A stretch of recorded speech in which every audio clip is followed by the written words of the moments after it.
All right, hey everyone. Welcome to the last day of editing for the web here on campus for the September term. Just have a few more sites that have come in kind of post-Hurricane Irma makeup submissions that I want to just take a closer look at and to provide some positive, productive feedback on where to take these, both in terms of the revision assignment for the Real Deal Taco site, but then also we're going to take a look at two portfolio sites, one from a campus student and one from an online student, as the starting point for your portfolio, which you will continue to work on into portfolio 3. So let's start off here looking at this Real Deal site. First thing is clear branding information, ways to connect online via social media. These right here are just images, and it's fine for the purposes of this assignment that they're just kind of a mock-up of that stuff. If they were links, they should definitely link to the Real Deal Taco locations as opposed to, let's say, something like Wix. But in this capacity, it's fine because this is a mock exercise for a fictitious client. So here we have home, about, menu, recipe, location, news, and F&Q review. We've got a large banner image rotating here with some text on top. Scrolling down, we have everything you need. So this all looks like it's still a work in progress just because it's got this paragraph text here. You see, I'm a paragraph, click to add your own text. I'm a paragraph, our story, menu and recipe, location and hours. So this might be a widget or something that you've put in there that it has like a title and you can put an image, but then there's probably another place where you can put a little more info that you didn't input there, so it puts placeholder stuff. So something that'll need to be updated there. We've got some cool and appropriate imagery along the bottom there. Again, so we have our social media replicated down here in the bottom, but see, these are in fact linking to Wix, and that's a little bit of a disconnect, right? Because why is it linking to Wix? I'd rather just be a flat image than linking to something that's a bit more of a question mark. We've got the contact information down here at the bottom, which is great. And I'd like to see at some point too, Hye Won, the fictitious business statement that says, Real Deal Tacos is a fictitious business. This is a class assignment, and putting it down there in the footer of the site just to identify this as not real. Okay. I'm going to just poke around, go to these other pages that you have. I will say these links look pretty small up here. They get a little lost. If you could make them a bit, bolder or weightier, something with a little bit more thickness to make them, stand out a little bit more. On the About Us page, as it's loading in here, we've got About Our Story. So we've got some great images, and it looks like just some video and different things. On this page with these images, it really pushes at all like the story part down here. This might work better if the images kind of were side by side with the story instead of pushing that content down on the page. Here you'll want to capitalize the O so that it's all title case and consistent. And then what we see here is a bunch of dense paragraph text. There's some care that needs to be taken to edit this and make it so it's not as much text, right? And break it up either with headings, subheadings, bulleted lists, block quotes, things of that nature, just so that it's not a whole bunch of dense text, right? You can do that with pictures and all kinds of things. Menu and recipe, I'm going to go to menu first. And recipes here would be plural. So it would be recipes, unless you're only ever intend to share one recipe. But I'm assuming that you probably would share multiple. So here, kind of scrolling down, this is an interesting looking image here. It's not quite fish taco or kind of Baja cuisine, so it likely doesn't fit as well. This is more of kind of like a Tuscany or Mediterranean type cuisine happening here, so swap that out with something that looks a bit more taco. This looks pretty high end. The other thing that you'll see here is this is a plate and a fork, and you're not going to be eating on a plate and a fork with a food truck because you eat out of a little paper boat with your hands, right? So just in terms of the appropriateness of that image. So we've got your menu. One thing to point out is I'm seeing different styles for all of your fonts and choices like that from page to page. You want to be consistent, so all of your page titles should look the same. This looks slightly different than what we saw here on the About page, right? This is a different font altogether. These page titles should be the same across the board. The headings and subheadings should be the same across the board, right? So on menu, these things here need to be utilized throughout and not a different one on every page, right? It does look like your paragraph text is the same, which is good, and you've done a nice job of breaking up this text with headings and subheadings. But just want to see a little bit more in terms of the consistency from page to page, so it has that same look and feel. This is laid out really nicely. It's very organized. But here's another font that's coming in, a little something different down there too. So going to jump next to recipe. I've got, so here you're sharing, at this point, just one, but potentially there could be more. I would go ahead and call this, our recipes or shared recipes or try this recipes, something. Again, we've got different font choices here, but this is, nicely laid out in a nice edition. The page looks great, the way it's organized looks great. Again, just that whole consistency with the styles. Going next to location, I might go ahead and call that locations because there's multiple rotating places. This is a nice image because it's relevant in terms of pin drop, where are we, where you can find us. This looks great. You leveraged a 2-column layout instead of just listing it, so it's scroll, scroll, scroll, so that looks nice. And then how to get here. So one thing I'll go ahead and say is that when you do a map with a single pin drop, you are almost alluding to or suggesting that that's where they are today or at the moment. So if that's how you're going to mock it up for this, make sure you just include a little bit of information that says that, like, here's where we are right now. Even if that's obviously not the case because it's fake, it just helps.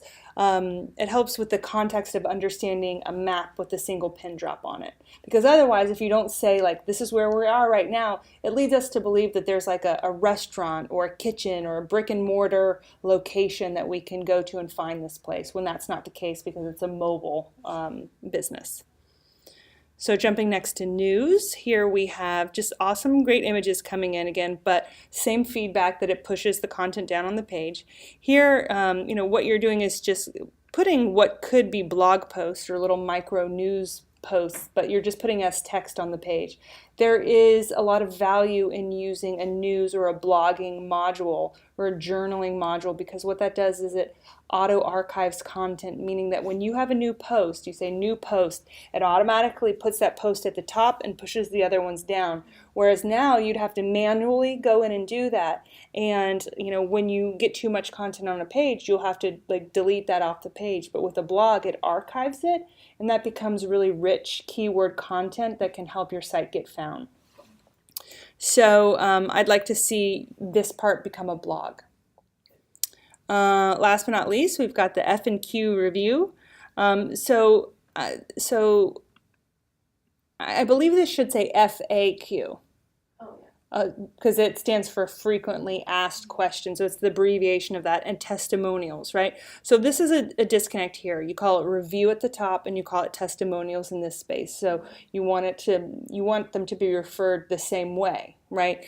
But I'm not sure that this content fits together on the same page, right? The testimonials aren't the same as questions that someone has. So what I recommend for you to do is take one of these and put it on each page and make it a bit more visual, right? Like give it a different style, maybe put like a conversation bubble around it, something of that nature, because when you're a business owner and you're picking reviews for your site, you're going to pick only good ones, right? They're cherry picked, they're hand picked to say we are the best.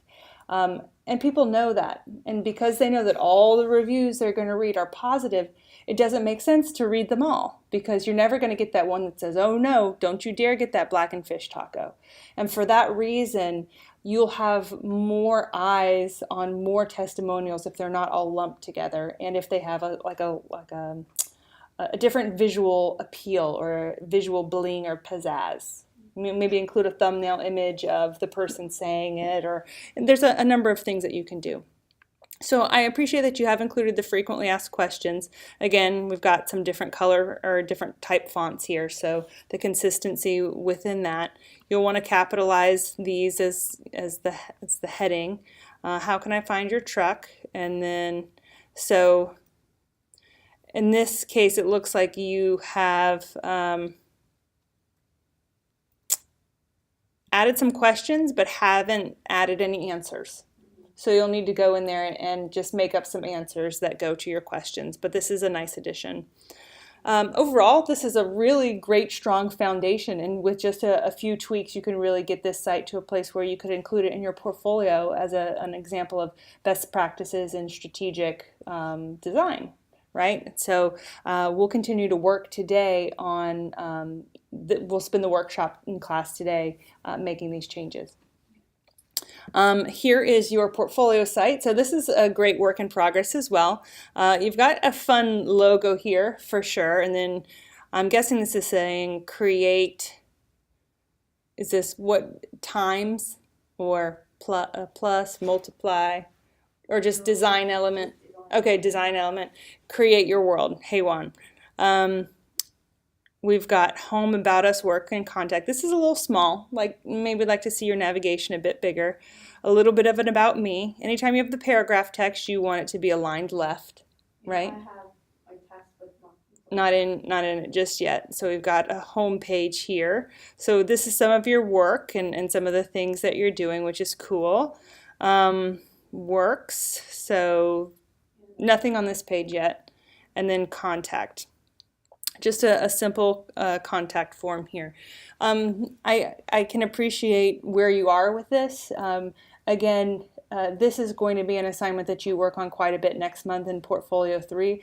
So you'll be in a good place, like get the content on the pages, and you'll be in a good place to revisit this again next month in Portfolio 3. For sure. Once you have all of your content on the pages, send me the link to this so that I can give you the proper credit for completing the assignment at this point. And then we'll be looking at it again next month. All right. And then last but not least, we're going to take a look at Dustin's. He's an online student in the same class, and so we've got his online portfolio here. One thing that I'll say is that we do have some branding information, but it's over here on the side and then a little bit here within this banner image. And my gut feeling is that when I click to another page, that's going to go away. So at this point, it's kind of generic because it just says Public Relations Professional Online Portfolio. I don't see that branding information.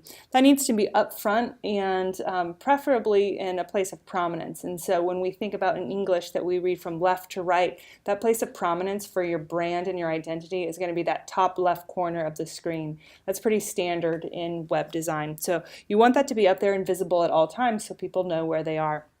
So going back to the home page here, it looks like we've got a bit of a logo in the making. It says the D Blaze. I get some kind of conflicting vibes a little bit with the logo, just in as much as the curly cues on the lettering doesn't seem to kind of go with the aesthetic of the swirling pin mark, which seems a little bit more grungy, and the curly cues seems a little bit dainty, right? So it's a little conflicting in that regard. But again, the personal brand is something that you're going to be working on in great depth in Portfolio 3. So here we have ways to contact, homework, contact blog, work showcase, I can learn more, a bit of a bio here. I'd like to see this left aligned for many of the reasons that we've discussed, but readability is at the top of that.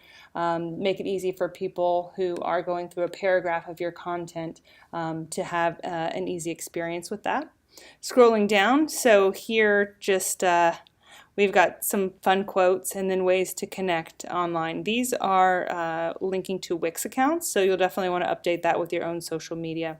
And as I hover these at the top, those are also linking to Wix accounts. So, that's something that you want to take care of, because even though you're using a free Wix site and they're putting their advertisement all over it, there's certain things that you can control, and don't send them off to Wix social media. So going next to work. So as this page is pulling up again, it's a little difficult to read this white text over the image just because of the lightness of the background and the lightness of the text color.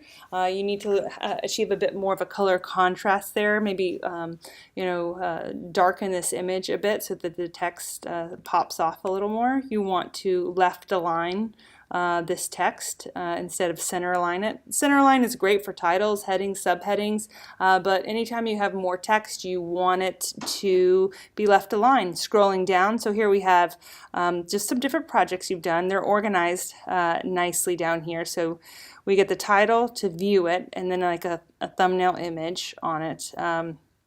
As I hover over this, I can see that the link takes me to Vimeo and also takes me to Vimeo for this one. And this one's going to take me to your Real Deal Taco site. And this is all great because I can see the full projects, but what you're doing in essence is you're going to take me away from your portfolio. And so what I would recommend is to give me a title, a description of the work. This is a video that I acted as the producer, the director, the writer, the on-screen talent, the editor, whatever it is that you did. Give me an idea of that, because if I'm looking at your portfolio, I need to know what part, if not all the parts, that you played in each one of these things. And so when I click this, it's great that it opens in a new window. But again, I don't have the context to really understand what you're showing me, right? You say, Real Deal Tacos, view this project, it opens a website. But what if you just were the brand designer, or what if you just were the copywriter on the site? All of that is unclear, and you don't want to leave those questions open to people who are taking a look at your stuff. So last but not least, actually it's not last because we got the blog to get to, but just a contact. You ask people to reach out to you, and then still we have the social media that's linking to Wix. You need to update that as simple contact form. So all that works really well. We've got your email here, we've got your email here, we've got your email down here. I'm also thinking that this form sends you an email to this address. There's a bit of redundancy in all that. It's more work for me to copy and paste this, launch my Gmail interface, paste it in and compose a message and send it to you than it is for me just to type this in. Just something for you to think about there. Let's see. And then last but not least, let's jump to the blog. And so here we have our recent posts. Kind of scrolling down. It looks like this is a placeholder just because of this text, so you're kind of showing me how this could look, which is great. And I definitely believe a blog is a valuable addition to any portfolio site. Not only can you very easily detail case studies or projects or events that you've been involved in that might not have a clear visual deliverable. The other thing that's great about a blog is that it increases your rich keyword content. It updates your site more regularly by sharing just recent happenings or news. And then the last thing that I just love about a blog is that it showcases your writing talent, right? And so writing's hard.